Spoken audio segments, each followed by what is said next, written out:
Hey, what's up mga ka-rides? Kumusta na kayo? Sa araw na to ay di muna tayo magbabike dahil sasama tayo sa mga katrabaho ko at pupunta tayo sa isang private resort. Dito lang yan sa nasakupan ng Antipolo. Ito nga pala yung Villa Palomo Private Resort. So bali dito kami nag-book and mag-overnight kami dito at kinabukasan ay pack up na rin.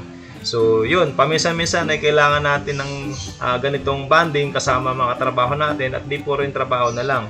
Parang team building na rin kung tatawagin dahil marami kaming bagong kasama dito. At pagkakataon na rin para magkakakilala pa ng husto. Ayan. So kulitan, tawanan. So relax natin yung mga sarili natin. Para naman di tayo puro trabaho mga karay. Maganda rin pala yung lugar mga karay. Dito rin pala yung room namin. So medyo okay at malaki rin. Kaya medyo comfortable tayo. Basa mga karay. Ayun o. Bro. Mga sipag to mga taon na to. Mga hacker ng Pilipinas to. Itong natatanaw natin mga ka-rides, kung di ako nagkakamali, ito yung Tocadon. So kasi malapit na sa Tocadon to mga ka-rides, pero Antipolo daw nakakasakop dito. Ito pala si Brent, dating siklista ngayon, nag-quit na. Aray.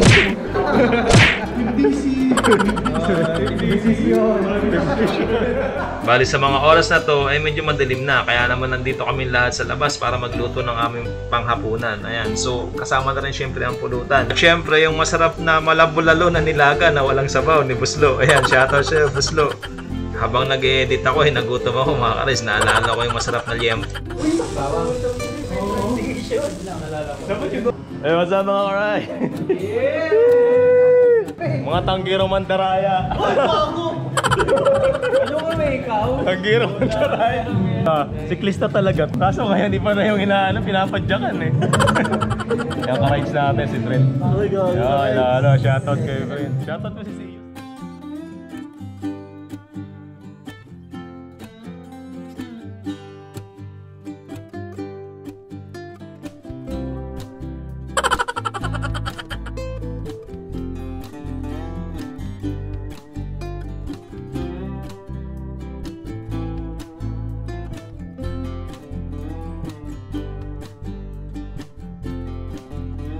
Para sa akin ay maganda naman yung lugar na to. Sakto at swakto sa mga magbabarkada, tropa or magkakaibigan na naghahanap ng mga private resort para sa private bonding or mga bonding kahit di private. So mga bonding na kasama tropa nyo. So maganda to, tahimik and maganda rin yung hangin dito kasi probinsya na rin to. Okay, so yan yung mga kasama natin, naliligo, yan, kanya-kanyang kwentuhan. And sayang naman pagkakataon kung di natin bablog to, nakasama sila. At sa mga kasama ko dito, shoutout sa inyo lahat. Di ko na kayo isa-isa. Maraming salamat and try natin next time, out of town naman tayo.